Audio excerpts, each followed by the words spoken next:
Doctor ইউনূসের জন্য দোয়া করবেন।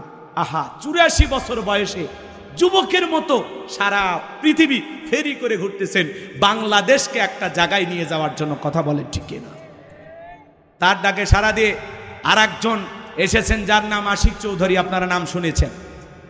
ইনি একজন জ্ঞানী মানুষ, যারা বাংলাদেশকে বিশ্বের দরবারে পরিচিত করার জন্য দিন রাত পরিশ্রম করতেছেন।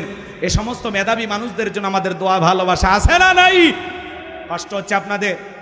এই জন্য যে মানুষটা দেশের দরিদ্র মানুষের কথা, গরিব মানুষের কথা বলতে গিয়ে কান্না করে ফুফিয়ে ফুফিয়ে, আহা, কতটা দেশপ্রেম থাকলে, কতটা দেশপ্রেমিক হলে এমন নেতার চোখ দিয়ে পানি আসে। কথা বলেন ঠিক কিনা? আর ওনারা কান্না করতেন স্বজন হারানোর ব্যথায়, নিজের পরিবারের জন্য কান্না করতেন, নিজের দলের কর্মী মারা গেলে কান্না করতেন। কথা বলেন না কেন? মেট্রো রেল পুড়ে গেছে সেই জন্য কান্না করতে। কথা কন ঠিক কিনা? আর ডক্টর ইউনূস কাঁদে দেশের মানুষের জন্য। এই মানুষ যতদিন আছে আমাদের কোনো টেনশন নাই। কথা বলেন ঠিক কিনা? ডক্টর ইউনূস সাহেবকে আল্লাহ তাআলা সুস্থতার সহিত নেক হায়াত দান করেন। যারা বলেন আমিন। ডক্টর ইউনূস হলো আন্তর্জাতিক খেলোয়াড়, পুরো পৃথিবীর মোড় ঘুরে দিচ্ছে। আল্লাহু আকবার কর। কথা কন নাকি আপনারা? ভারতের নরেন্দ্র মোদী ব্যাংককে যাইয়া ডক্টর ইউনূস সাহেব যখন যেই বৈঠকে নরেন্দ্র মোদী এবং ডক্টর ইউনূসের বৈঠক হবে, ওই রুমের ভিতরে যখন প্রবেশ করেছে, ডক্টর ইউনূসকে দেখা নরেন্দ্র মোদী সহ সমস্ত মানুষ সম্মান প্রদর্শন করে দাঁড়িয়ে গেছে। আল্লাহু আকবার বলেন। দাদা দুইটা হাত জুড়ে বলে, সরি দাদা, ভুল হয়ে গেছে। নরেন্দ্র মোদী দাঁড়িয়ে গেছে, চীনে যায় লাল গালিজার সংবর্ধনা। মারহাবা কন। কি সম্মান আল্লাহ তাআলা দিয়েছে। যেই মানুষটা এই দেশের 4 কোটি দরিদ্র মানুষ মাত্র 100 টাকা দিয়ে জীবন ধারণ করে, যাদের দৈনিক ইনকাম 100 টাকা, এই কথা বলতে গিয়ে ফুফিয়ে ফুফিয়ে কান্না করেছেন ডক্টর ইউনূস সাহেব। আল্লাহু আকবার কন। কেমন নেতা! জনগণের দুঃখ দুর্দশার কথা বলতে গিয়ে চোখ দিয়ে কান্না চলে আসে। শহীদ আবু সাইদের কথা বলে কান্না চলে আসে। ডক্টর ইউনূস সাহেব এমন মানুষ, আমাদের দেশের নেতা হওয়াতে আমরা খুশি না বেজা? জোরে বলেন, খুশি না বেজা? তাহলে গভীর মনোযোগ দিয়ে শোনেন। 2 ঈদের নামাজ পড়ে যারা ঠাটের মুসল্লি, তারা হুজুরক বলতেছে, হুজুর আসেন একটু কোলাকুলি করি। কি বলতেছে? হুজুর আসেন একটু কোলাকুলি করি। এইবার হুজুর কোলাকুলি করতে চায়। মাঝে মাঝে দেখবেন বাজান এমন মানুষ পেটটা হয়ে গেছে এত বড় মোটা, 26 মাসের গর্ভবতী, হুজুরকে বুকে নিতে চায়। কিসের বুকের সাথে বুক মিলাবে? মাঝখানে ব্যারিকেড হলো পেট। কোলাকুলি হচ্ছে না, খালি হচ্ছে পেটা পেটি। কথা কন না কেন? হুজুরের সাথে কোলাকুলি করতেছে। হুজুর তখন বলতেছে, ভাই রোজা কয়টা? 29টা না 30টা? কয় রোজা রাখিনি, তারাবি পড়িনি, কিন্তু ইফতার খাওয়া মিস করিনি। এরা হলো ঠাটের মুসল্লি। আর নির্বাচনের আগে মাথায় টুপি, পাঞ্জাবি বইরা জনগণের সামনে হাজির হয় যারা ভোটের মুসল্লি, তারা। কথা বলেন না কেন? নির্বাচনের আগে মাথায় টুপি, মুখে দাড়ি, গায়ে পাঞ্জাবি লাগায়া জনগণের সামনে হাজির হয় যারা, এমন ভাবে হাজির হয় মনে আসমান থেকে জিবরাইলের খালাতো ভাই আসছে। কথা কন ঠিক কিনা? এই জন্য মনে রাখবেন, নির্বাচনের আগে মাথায় টুপি, গায়ে পাঞ্জাবি দিয়া মসজিদে হাজির হয় যারা, এরাই হলো ধর্ম ব্যবসায়ী। কথা বলেন ঠিক কিনা? আলেমদেরকে যারা ধর্ম ব্যবসায়ী বলে, বাঁকা চোখে তাকায়। মনে রাখবেন, আলেমেরা একদিন টুপি পরে না, প্রতিদিন পরে, 12 মাস পরে। কথা কন না কেন? আর আপনি হঠাৎ করে নির্বাচনের মার্কাবার হয়ে গেলে টুপি, তসবি, যাই নামাজ, মাথায় পট্টি, তার মানে এরাই হলো সবচাইতে বড় ধর্ম ব্যবসায়ী। কথা বলেন না কেন? হযরতে বেলাল দোয়া করতে দেরি, আসমানের মালিক আল্লাহ দোয়া কবুল করতে দেরি করে নাই। বেলালের বুকের পাথরটাকে আমার আল্লাহ তুলার মতো নরম বানিয়ে দিয়েছেন। বলুন সুবহানাল্লাহ। হযরতে বেলালের নিঃশ্বাসের সাথে পাথর ওঠে আর নামে। বলুন সুবহানাল্লাহ। আশিকে রাসূল বেলাল, নবীর পাগল বেলাল, নবীকে কতটা মহব্বত করতেন, ভালোবাসতেন জানেন? বিশ্ব নবী যখন মক্কা নগরীতে পথ চলতো। হযরত বেলাল একবার ডানে যায় আর একবার বামে যায়। নবী আমার ডেকে বলে, বেলাল বুঝি না, একবার ডানে যাও আর একবার বামে যাও, কারণটা কি? হযরতে বেলাল ডেকে বলে, নবী গো, আপনি কালেমার দাওয়াত দেন, ইসলামের প্রচার প্রসার করেন, ওই কাফেররা হলো আপনার শত্রু, আপনাকে টার্গেট করে যদি ওরা ডান থেকে তীর নিক্ষেপ করে, নবী গো ওই তীরটা যেন সর্বপ্রথম আমি বেলালের বুকের ভেতরে ঢোকে। আবার মনে মনে ভাবি, গো নবী, ওরা যদি বাম থেকে তীর নিক্ষেপ করে, ওই তীরটা যেন সর্বপ্রথম আমি বেলালের বুকের ভেতরে ঢোকে। আমি বেলাল মারা গেলে ইসলামের ক্ষতি হবে না, আপনি নবী মারা গেলে ইসলাম আর মাথা উঁচু করে সামনের দিকে দাঁড়াতে পারবে না। বলুন আল্লাহু আকবার। নবীকে কতটা মহাব্বত করতেন বেলাল জানেন? বলতে গেলে সারা রাত চলে যাবে, আলোচনা অনেক লম্বা হবে, সংক্ষিপ্ত করে বলে দিয়ে যায়। আমি যে কথা বলতে চাচ্ছিলাম, দিল দিয়ে কথাগুলো শোনার চেষ্টা করেন। হযরতে বেলালের ওপর নির্যাতন জুলুমের কথা যখন বিশ্ব নবীর কান পর্যন্ত পৌঁছে গেল, নবী আমার ডেকে বলল, আবু বকর, বেলালের কষ্টের কথা আমার আর সহ্য হয় না, যাও যাও তুমি আমার বেলালের জন্য একটা কিছু করো। হযরতে আবু বকর সিদ্দিক রাদিয়াল্লাহু তাআলা আনহু কয়েক গুণ দাম বেশি দিয়া গোলামের জীবন থেকে হযরত বেলালকে আজাদ করলেন, মুক্ত করলেন। বলুন সুবহানাল্লাহ। হযরতে আবু বকর সিদ্দিক রাদিয়াল্লাহু তাআলা আনহু কেমন মানুষ ছিলেন জানেন? ইসলামের জন্য 13টা দোকান বিক্রি করে দিয়েছিলেন। বলুন সুবহানাল্লাহ। কয়টা দোকান? জোরে বলেন।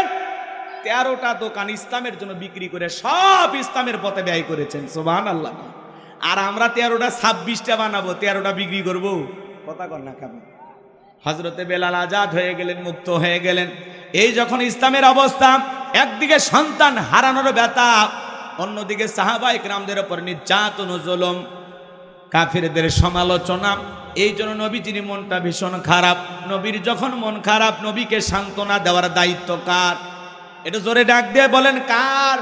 আমার আল্লাহ ডেকে বলে, জিবরাইল, আমার বন্ধুর মা নাই, বাবা নাই, আমি স্যার আমার বন্ধুর কেউ নাই রে জিবরাইল।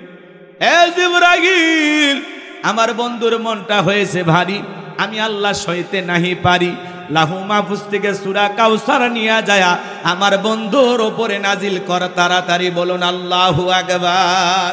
নবী আমার ডেকে বলে, আনাস, আমার কান্না করার কারণ কি তোমরা জানো? কি তোমার মুস্কি হাসি দেওয়ার কারণ হলো এই মাত্র আসমান থেকে জিবরাইল এসে আমার উপরে সূরা কাউসার নাজিল করলো। বলুন সুবহানাল্লাহ। বিশ্ব নবী তখন মুস্কি মুস্কি হাসলেন আর সাহাবায়ে কেরামদের সামনে তেলাওয়াত করে শুনিয়ে দিলেন। জবান ছেড়ে সবাই আমার সঙ্গে পড়ুন, ইন্না আ'তাইনাকাল কাউসার ফাসাল্লি লিরাব্বিকা ওয়ানহার ইন্না শানিয়াকা হুয়াল আবতার। আল্লাহু আকবার। কষ্ট পাচ্ছেন আপনারা আমার ভাইয়েরা? বিশ্বনবী তখন সাহাবায়ে কেরামদের সামনে তেলাওয়াত করে শুনিয়ে দিলেন, ইন্না আ'তাইনাকাল কাউসার, অবশ্যই আমি আল্লাহ পাক আপনাকে হাউজে কাউসার দান করেছি। এই পৃথিবীর অন্য কোন নবী রাসূলকে আল্লাহ তাআলা হাউজে কাউসার দান করেন নাই, হাউজে কাউসার গিফট করেন নাই। আপনার আমার নবীকে হাউজে কাউসার দান করেছেন তিনি কে? ইন্না আ'তাইনাকাল কাউসার, নিশ্চয় আমি আল্লাহ পাক আপনাকে হাউজে কাউসার দান করেছি। এই হাউজে কাউসারের পানি দুধের মতো সাদা, মধুর চাইতে মিষ্টি, পানির মতো ক্লিয়ার। ওই কঠিন কিয়ামতের ময়দানে যেদিন বিচার দিবস কায়েম হয়ে যাবে, বিচার দিবসের একদিন হবে 50,000 বছরের সমান। ওই কঠিন কিয়ামতের ময়দানে যেদিন সূর্য সোহাত মাথার উপরে চলে আসবে, জমিনটা হয়ে যাবে তামার জমিন, পাহাড় পর্বত নদী ডালা খাল বিল বিল্ডিং ইমারত কোনো কিছু থাকবে না। কুল্লু মান আলাইহা ফান, এই পৃথিবীর জমিনের সবকিছু আল্লাহ তাআলা ধ্বংস করে দেবেন। যেদিন বেঈমানদের জিহ্বা নাভি পর্যন্ত ঝুলে আসবে, ওই কঠিন কিয়ামতের ময়দানে যেদিন মা বাবা তার সন্তানের পরিচয় দেবে না, ভাই ভাইয়ের পরিচয় দেবে না। ইয়াউমা ইয়াফিরুল মারউ মিন আখি ওয়া উম্মিহি ওয়া আবি ওয়া সাহিবাতিহি ওয়া বানি, যেদিন ভাই ভাইয়ের কাছ থেকে পালিয়ে যাবে, মাতা পিতা তার সন্তানদের কাছ থেকে পালিয়ে যাবে, স্ত্রী স্বামীর কাছ থেকে পালিয়ে যাবে, সন্তানেরা মা বাবার কাছ থেকে পালিয়ে যাবে। যেদিন কেউ কারো উপকারে আসবে না, ওই কঠিন কিয়ামতের ময়দানে আল্লাহর আরশের ছায়া ছাড়া আর কোনো ছায়া থাকবে না। ওই ছায়ার ভিতরে আল্লাহ তাআলা 7 শ্রেণীর মানুষকে ছায়া দান করবেন। ওটা হলো কিয়ামতের ময়দানে আল্লাহ তৈরি করা ভিআইপি গ্যালারি। বলুন সুবহানাল্লাহ, একটু জোরে কর না সুবহানাল্লাহ। ওই কিয়ামতের ময়দানে মানুষ উলঙ্গ হয়ে উঠবে। এই কথা শোনার পরে আম্মা জান আয়েশা ডেকে বলে, নবী, সেদিন মানুষ যদি উলঙ্গ হয়ে ওঠে আমার কি লজ্জা করবে না? নবী গো, মানুষের কি লজ্জা করবে না?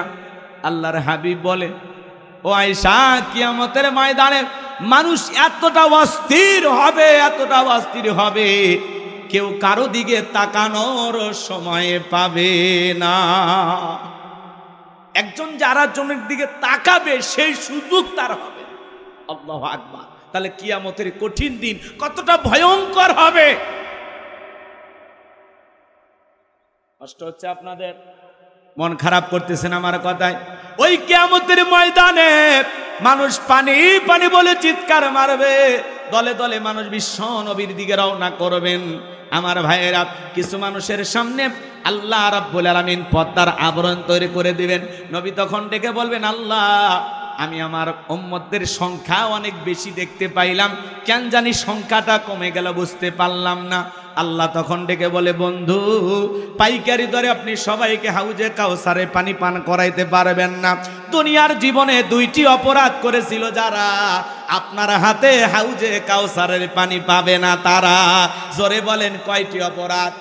ও বগুড়ার মুসলমান, কি সেই 2টি অপরাধ জানার দরকার আছে না নাই? কারা কারা শুনবেন একটু হাত তুলে দেখান তো দেখে। লিল্লাহে তাকবীর।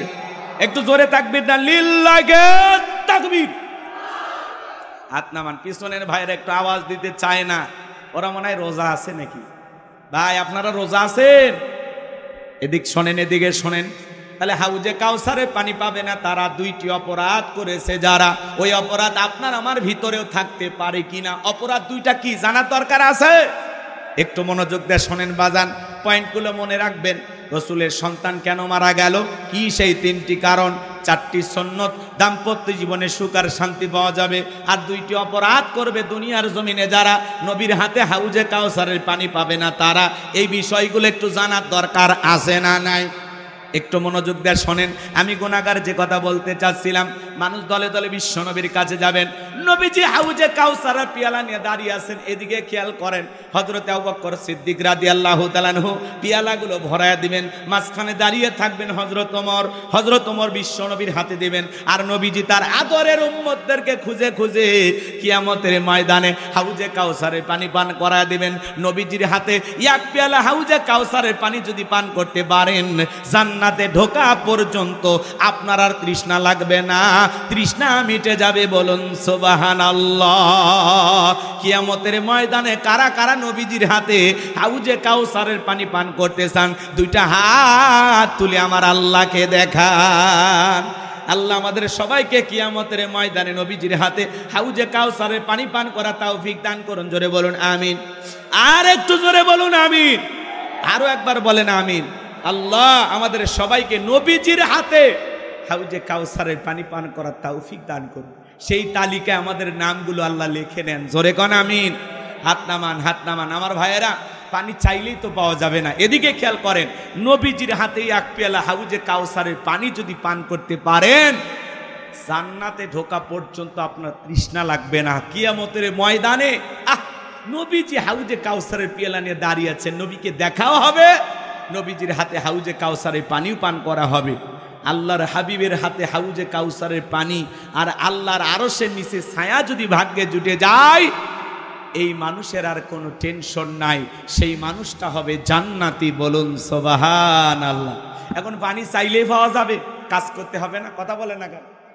আমি আপনাদের এলাকায় আসলাম, ধরেন আসার পরে একটা ছেলের হাতে কিছু চকলেট দিলাম, দিয়ে বললাম, ভাতিজা আমার জন্য 1 বোতল পানি আনো তো, আমি একটু উজু বানাবো। ওই ছেলেটা চকলেট পায়ে মারছে দৌড়, মাঝখানে আসার খাইয়ে পড়ে গেছে, হাঁটু ছিলে গেছে, রক্ত বের হয়ে গেছে। তারপরে চকলেট থাকার কারণে বদনা টেনে উঠে দাঁড়াইছে। এরপরে বদনা ভরে পানি নিয়ে আমার সামনে হাজির। আমি তখন বললাম, বাবা এই পানি টানতে গিয়ে তোমার কষ্ট হয়েছে, মাঝখানে আসার খাইয়ে পড়ে গেছে, হাঁটুটা ছিলে গেছে, ব্যথাও পাইছে। রক্ত বের হয়েছে। ওই ছেলেটার হাতে চকলেট থাকার কারণে ও বলতেছে আমি এরকম কত পড়ে যায় আমার কিছুই হয় না। কথা বলেন না কেন? ওই চকলেটের খুশির কারণে ব্যথাকে ব্যথা মনে হচ্ছে না, রক্ত বের হয়ে গেছে তাও কষ্ট লাগতেছে না। কিয়ামতের ময়দানে নবীজির হাতে হাউজে কাউসারের পানি যদি পান করতে পারেন, কিয়ামতের কঠিন দিন আপনার কাছে কঠিন মনে হবে না, আল্লাহ সহজ করে দেবে। একটু জোরে কর না সুবহানাল্লাহ। এখন পানি চাইলেই কি পাওয়া যাবে না? একটু আমল করা লাগবে। ঠান্ডা পানিতে ওযু বানায় নামাজ আদায় করা লাগবে। হঠাৎ করে কেউ যদি নামাজ ধরে, পুরাতন মুসল্লি যারা থাকে এই নতুন মুসল্লিকে দেখে তারা ঠাট্টা বিদ্রুপ করে। হ্যাঁ, সূর্য আজ কোন দিক উঠছে? উত্তর পাড়ার বাদশা দিকে মসজিদে নামাজ পড়বি না 2 দিন পরে আবার সাইরে দিবি, এরকম ঠাট্টা বিদ্রুপ করে কিনা? হ্যাঁ মুরব্বি চাচা, মুরব্বি চাচা সাবধান। আপনি তো দাওয়াত দিয়ে 5 জনকে মসজিদে আনতে পারেন না। একজন হঠাৎ করে নামাজ ধরেছে, পরিবর্তন হয়েছে, সেই লোকটাকে দেখে ঠাট্টা বিদ্রুপ করতেছেন। ও যদি রাগ করে আগামী কাল থেকে মসজিদে না আসে আল্লাহর কাছে কি জবাব দেবেন? এই কথা বলেন না কেন?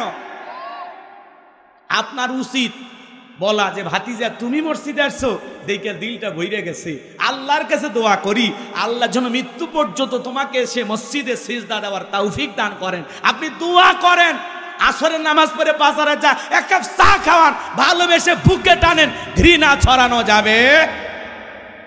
কথা বলেন না কেন? হ্যাঁ, পুরাতন মুসল্লিদের একটু ভাব থাকে, নতুন 2-1টা নামাজি দেখলে হ্যাঁ রে হঠাৎ করে জাহিদুল ভাই কেমন নামাজ ধরছে। কথা কন না কেন? আমাদের জাহিদুল ভাই আসছে, আল্লাহ কবুল করেন। জোরে কন আমি। আমার ভাগিনা শেখ আবু ইউসুফ ভাই আসছে, শাহিন ভাই বসে আছেন, অনেক নামি দামি মানুষ এই জায়গায় উপস্থিত, আল্লাহ কবুল করেন। জোরে বলেন আমিন। লিল্লাহি তাকবীর। কষ্ট হচ্ছে আপনাদের, কষ্ট হচ্ছে, আমার কথায় বিরক্ত হচ্ছেন? তাহলে এদিক খেয়াল করেন, কেউ যদি মসজিদে আসে ঠাট্টা বিদ্রুপ করা যাবে? হঠাৎ করে একটা মানুষকে যদি আল্লাহ হেদায়েত দান করে, আপনার সমস্যা কি? ও 2 দিন নামাজ পড়ুক আর 2 ওয়াক্ত পড়ুক, আপনার সমস্যা আছে? দেখি তো তোর নামাজ কয়দিন থাকে। ও মানে মসজিদের সিসি ক্যামেরা, কে আসে কে যায় খবর রাখে। কথা কন ঠিক কিনা? যুবক বয়সে একটু দাড়ি রাখতে, ওইটা নিয়েও সমালোচনা। এই বয়সে দাড়ি রাখলি, কথা কন না? যুবক বয়সে দাড়ি রেখে বউ নিয়ে ঘুরতে গেছে, কয় ভাবি আসসালামু আলাইকুম, সাথে চাচার খবর কি?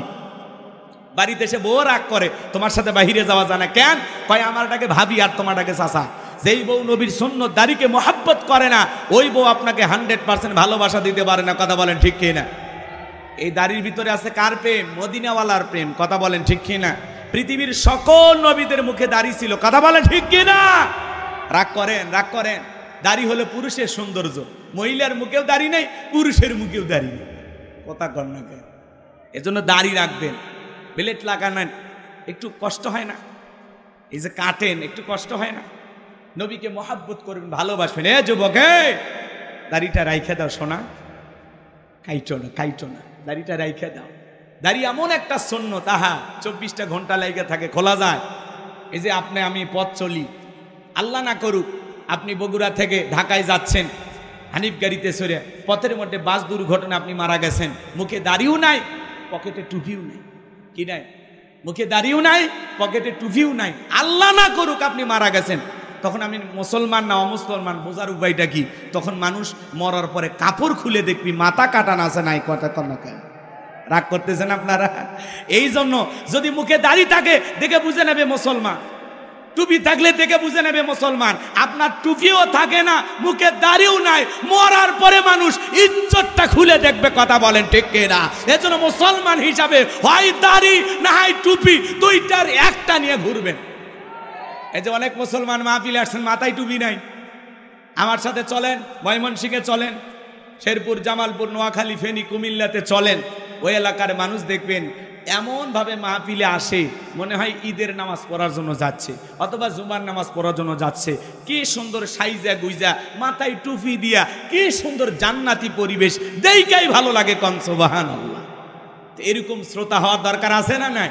এখন যদি শ্রোতা হয় ওইরকম যে বিড়ি একটা খাইলো, মাঝখানে টান দিয়ে এসে বসলো, আবার একটু বিড়ির পিনি কুটছে, উঠে যা আবার একটা টান দিল, বাড়ি চলে গেল। অটো নিয়ে আসছে, ওর শুনতে যাওয়ার বেলায় করছে না বৈশাখের গান দি। কথা কয় না কে? এরকম মুসলমানও আছে না নাই? তবে বগুড়ায় নাই, কিন্তু বগুড়ায় নাই, এগুলো অন্য জেলায় আছে। বগুড়ার মানুষ আল্লাহর ওলি। রাগ করতেছেন নাকি আপনারা? আমার ভাইয়েরা, তাহলে হাউজে কাউসারের পানি যেমন তেমন ভাবে চাইলেই হবে না। হাউজে কাউসারের পানি পান করতে গেলে কাজ করতে হবে দুইটি। জোরে বলেন কয়টি?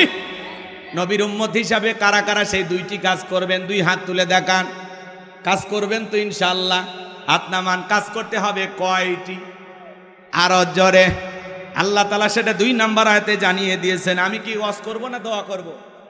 কি বলেন? ওয়াজ কি চলবে? চলবে। শুনবেন তো ইনশাআল্লাহ?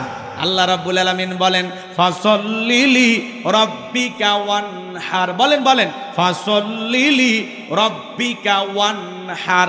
1 নাম্বার হলো রবের উদ্দেশ্যে সালাত আদায় করা লাগবে। নামাজ হবে একমাত্র কার জন্য? قل إن صلاتي ونسكي ومحياي ومماتي لله رب العالمين। সূরা আনআম আয়াত নাম্বার 162। আল্লাহ রাব্বুল আলামিন জানিয়ে দিলেন, নবীজি আপনি বলুন, আমার নামাজ, আমার কোরবানি, আমার জীবন, আমার মরণ লিল্লাহি রাব্বিল আলামিন, আসমান জমিনের প্রতিপালকের জন্য।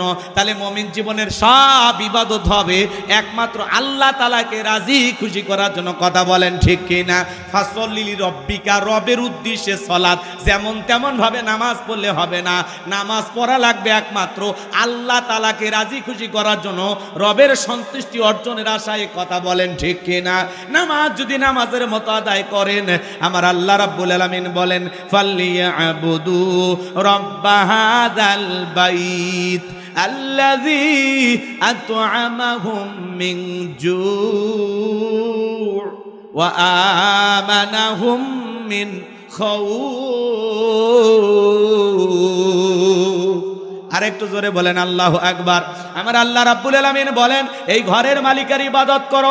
ইবাদত যদি ইবাদতের মতো হয়, বান্দা নামাজ যদি নামাজের মতো হয়, যে বান্দা 5 ওয়াক্ত সালাতে মাথা নত করে আমি আল্লাহকে সিজদা দিতে পারে, বান্দারে তোর নামাজ যদি নামাজের মতো হয়, রুকু সিজদা যদি সঠিকভাবে করতে পারো, আমি আল্লাহ রাব্বুল আলামিন তোমাকে 2টা জিনিস দেব। যে বান্দা নামাজের মতো নামাজ আদায় করবে, রবকে খুশি করার জন্য সালাত আদায় করবে, আমার আল্লাহ সেই বান্দাকে 2টা জিনিস পুরস্কার দেবে। 1 নাম্বার, আল্লাহ ডেকে বলে, বান্দা আল্লাযী আত'আমাহুম মিন জু', আমি আল্লাহ 1 নাম্বার তোমাদের জন্য রিজেকের ব্যবস্থা করে দেব। বলুন সুবহানাল্লাহ। রিজেক দেওয়ার একমাত্র মালিক কে? ও বগুড়ার মুসলমান ভাইয়েরা, আপনার আমার এলাকায় রাত 1টা-2টার দিকে একটা প্রাণী বের হয়, কু কইয়া চিল্লায়। ওর নাম শিয়াল পণ্ডিত। চেনেন না? ওর নাম কি বলেন? শিয়াল পণ্ডিত। ওর নামে কি বগুড়া শহরের ব্যাংকের অ্যাকাউন্টে টাকা আছে, ওর নামে কি মুরগির হোটেল আছে। কিন্তু বলেন তো বাজান, ওই শিয়ালটারে খাওয়াই কে? আরেকটু জোরে কর, কষ্ট হয়। মন খারাপ করবেন না আমার ভাইয়েরা, দিল দিয়া কথাগুলো বোঝার চেষ্টা করবেন। একটা পাখি সকালবেলা খালি পেটে নির থেকে বের হয়ে যায়, সন্ধ্যাবেলায় ওই পাখির পেটটা ভরে বাসায় ফেরত আসার ব্যবস্থা করে কে? আল্লাহ যদি একটা পাখিকে খাওয়াইতে পারে, শিয়ালকে খাওয়াইতে পারে, আমরা হলাম আশরাফুল মাখলুকাত, কুনতুম খায়রা উম্মাতিন উখরিজাত লিন-নাস। আল্লাহ বলেন, তোমাদেরকে উত্তম জাতি বানাইলাম, ভিআইপি বানাইলাম, মর্যাদার আসনে বসাইলাম। আল্লাহকে আমাদেরকে না খাওয়ায় রাখবে? রিজেক দেওয়ার একমাত্র মালিককে। সমুদ্রের নীল তিমিকে আল্লাহ যদি টনকে টন খাবার দিতে পারেন, সে আল্লাহকে আমাদেরকে না খাওয়ায় রাখবে? আমরা আশরাফুল মাখলুকাত, রিজেক দেওয়ার একমাত্র মালিককে। ওয়ামা মিন দাব্বাতিন ফিল আরদি ইল্লা আলাল্লাহি রিজকুহা। সূরা হুদের ভিতরে আল্লাহ পাক জানিয়ে দিলেন, এই পৃথিবীতে এমন কোনো বিচলনশীল প্রাণী নাই যার রিজেকের ব্যবস্থা আমি আল্লাহ আসমান থেকে করি না। ওই আটলান্টিক মহাসমুদ্রের 33,000 ফিট গভীর অতল পানি নিচে থাকা ছোট্ট একটা প্রাণী, তার রিজেকের ব্যবস্থাও আমি আল্লাহ আসমান থেকে করি। বলুন সুবহানাল্লাহ। তাহলে নামাজ নামাজের মতো আদায় করলে 1 নাম্বার রিজেক দেবেন তিনি কে? আর 2 নাম্বার, ও আমানাহুম মিন খাউফ, আল্লাহ তাআলা সকল ভয় থেকে নিরাপত্তা দেবেন। আমাদের অন্তরে ভয় আছে না নাই? আপনি বিকাশের দোকানদার, রাত 2টার দিকে বগুড়া শহর থেকে আপনি বেজোরা ছকপাড়ায় আসবেন, রাত 2টা বাজে। মনে মনে ভাবতেছেন, আল্লাহ পকেটে আমার 2 লাখ টাকা আছে, নিয়ে আমি বেজোরা চকপাড়া পর্যন্ত পৌঁছাইতে পারবো নাকি ছিনতাইকারীর কবলে পড়ে টাকা জান 2টাই হারাবো? ভয় আছে না নাই? চুরি ডাকাতির ভয় নাই? কথা বলেন, ভয় নাই? মেয়েটা কলেজে গেল, একা একা ফিরবে নাকি জামাইয়ের সাথী নিয়ে ফিরবে, ভয় আছে না নাই? মেয়েটা স্কুলে গেল, ভালোভাবে ফিরবে নাকি কারো লালসার শিকার হবে, ভয় আছে না নাই? চুরি দুর্নীতি টেন্ডার ভাবে চাঁদাবাজি খুন ধর্ষণের ভয় সমাজে আছে না নাই? এই সমাজে চুরি বন্ধ হবে সেই দিন আল্লাহর কোরআনের আইন দিয়া চোরের বিচার করা হবে যেই দিন। আজ থেকে ১৫০০ বছর আগে আল্লাহ আইন দিয়েছেন, ওয়াসারিকু ওয়াসারিকাতু ফাকতাউ আইদিয়াহুমা জাযাআম বিমা কাসাবা নাকালাম মিনাল্লাহ। আল্লাহু আকবার। আজ থেকে ১৫০০ বছর আগে আল্লাহ আইন দিয়েছেন সূরা মাইদার ৩৮ নম্বর আয়াতে, চোর পুরুষ হোক আর নারী হোক, আল্লাহর বিধান, আল্লাহর ফয়সালা। অপরাধ যদি প্রমাণিত হয় চোরের হাত কেটে দাও। একটা চোরের হাত কেটে সোশ্যাল মিডিয়ার মাধ্যমে যদি ফলাও করে প্রচার করা হতো, বাংলার পার্লামেন্ট আইন পাশ করা হলো, চুরি করলে অপরাধ প্রমাণিত হলে হাত কেটে দেওয়া হবে। একটা চোরের হাত কেটে খালি মিডিয়াতে ফলাও করে প্রচার করে দেখেন, সমস্ত চোরেরা তওবা করে আল্লাহর ওলি হয়ে যাবে। কথা বলেন ঠিক কিনা? কে শোনে কার কথা? আজও গেল না মনের ব্যথা। এখন উচিত কথা যদি কই, পিঠের ওপর দিয়া যাবে মই। এই আনন্দে কিছু লোক কিনা খাবে স্পেশাল দই। যত দোষ নন্দ ঘোষ, সত্যটা বললে দোষ, করলে অন্যায়ের প্রতিবাদ, নামটা হবে তোমার মৌলবাদ, নামটা হবে তোমার জঙ্গিবাদ। কে আল্লাহর আইন চালু করবে? সরিষাই তো ভূত। কথা বলেন না কেন? আমরা বারবার বলি আল্লাহর আইন দিয়ে বিচার করেন, কেউ শোনে না। বলে না এগুলো সব ১৫০০ বছরের আইন, ব্যাকডেট, এগুলো চলবে না। এই বেটা, ব্যাকডেট না আপডেট, খালি একটা টেস্ট করে দেন। এ কথা কর নাকি আপনারা? ওরা আল্লাহর আইন চালু করবে না, কারণ ওরা জানে আল্লাহর আইন চালু করলে প্রথমে আমার হাত কাটা যাবে, কারণ কোটি কোটি টাকা ওই হাত দিয়ে দুর্নীতি করছে। এমপি মন্ত্রী যারা ছিল এই দেশ থেকে ১১ লক্ষ কোটি টাকা পাচার করেছে। কথা বলেন ঠিক কিনা? নেতা দেশি, বাড়ি হলো বিদেশে, এমনও নেতা আছে বহু বিদেশি। কথা কর না কর? ওরা খালি মুখে মুখে স্লোগান দেয়, আমার সোনার বাংলা, আমি তোমায় ভালোবাসি। নেতার বাড়ির দেখেন, নেতার বাড়ির টাইলস বিদেশি, জানালা দরজার পর্দা বিদেশি, বিছানার চাদর বিদেশি, খাট বিদেশি, এমনকি খেতা সেলাই করা সুইটাও বিদেশি। কথা কর? ওরা এই দেশের মানুষের আবেগ নিয়ে খেলা করে। হাজার হাজার বিঘা জমি জোর করে দখল করে হাউন আঙ্কেল রিসর্ট বানাইছে। আজকে সেই রিসর্ট পরে আছে, হাউন আঙ্কেল নাই। বেনজির আহমেদ সম্পদের পাহাড় করেছিল, হাজার হাজার বিঘা জমি। মুসলমান ও মুসলমান নাই, সবার বুকে পিস্তল ঠেকায় জমির মালিক হয়েছিল। আজকে জমি পড়ে আছে, নেতা নাই। ৫-১০ কোটি টাকা দামের গাড়িগুলো গ্যারেজে পড়ে আছে, এমপি মন্ত্রী নাই। আছে আছে? মন্ত্রীরা সব কোথায় গেল? এমপিরা সব কোথায় গেল? কোথায় কাদের কাকা? ওদের সারা দেশটা এখন লাগে ফাঁকা ফাঁকা। পালাবো না, পালাবো না, পালাবো না, যায় না তাদের দেখা। ওদের সারা দেশটা এখন লাগে ফাঁকা ফাঁকা। আইনে মন্ত্রী আটকে গেল আইনেরই ফাঁকে, দাড়ি সারা দরবেশটারে ভণ্ড ভণ্ড লাগে। দাড়ি কাটিয়ে নৌকে চড়ে পালাচ্ছে ওরা, জীবন দেশে তাও নৌকে ছাড়েনি। এখন আবার দীর্ঘদিন জেলখানায় থাকার কারণে সালমান এফ রহমানের মুখে নতুন করে দাড়ি উঠেছে। কথা কন না কেন? দাড়ি সারা দরবেশটারে ভণ্ড ভণ্ড লাগে। শুনেছি ভাই কত নেতা নেত্রী খাইতেছে ভাই ডান্ডা, বিচারপতি কালামানিকের ফাটিয়েছে নাকি আন্ডা। এটা আমার খবর না, মিডিয়ার খবর। ওই বিচারপতি শামসুদ্দিন মানিক আল্লামা সাইদি হুজুরকে মৃত্যুদণ্ডে রায় দিয়েছিল। কথা বলেন ঠিক কিনা? যেই ট্রাইব্যুনালে আল্লামা সাইদি হুজুরকে মৃত্যুদণ্ডের রায় দিয়েছে, আমরা বলতে চাই ওই ট্রাইব্যুনালে বিচারপতি মানিককে মৃত্যুদণ্ডের রায় দিতে হবে। আমার ভাইয়েরা, এই জন্য আমরা বলতে চাই, মানুষের তৈরি করা তন্ত্র মন্ত্রের মুখে লাথি মেরে আল্লাহর এই জমিন, আল্লাহর দ্বীনকে প্রতিষ্ঠিত করার জন্য যদি কখনো ডাক আসে, প্রয়োজনে বিবির কাছ থেকে বিদায় নে, মাথায় কাপড়ের কাপড়ে বেঁধে আল্লাহর এই জমিনে আল্লাহর দ্বীনকে প্রতিষ্ঠিত করার জন্য, করণের সমাজ ব্যবস্থা কায়েম করার জন্য নবীদের মতো, সাহাবায়ে কিরামদের মতো বুকের তাজা রক্ত দিতে হয়। কারা কারা বুকের তাজা রক্ত দিতে রাজি? দুই হাত তুলে আল্লাহকে দেখান, দুই হাত তুলে আল্লাহকে দেখান। লিল্লাহি তাকবীর।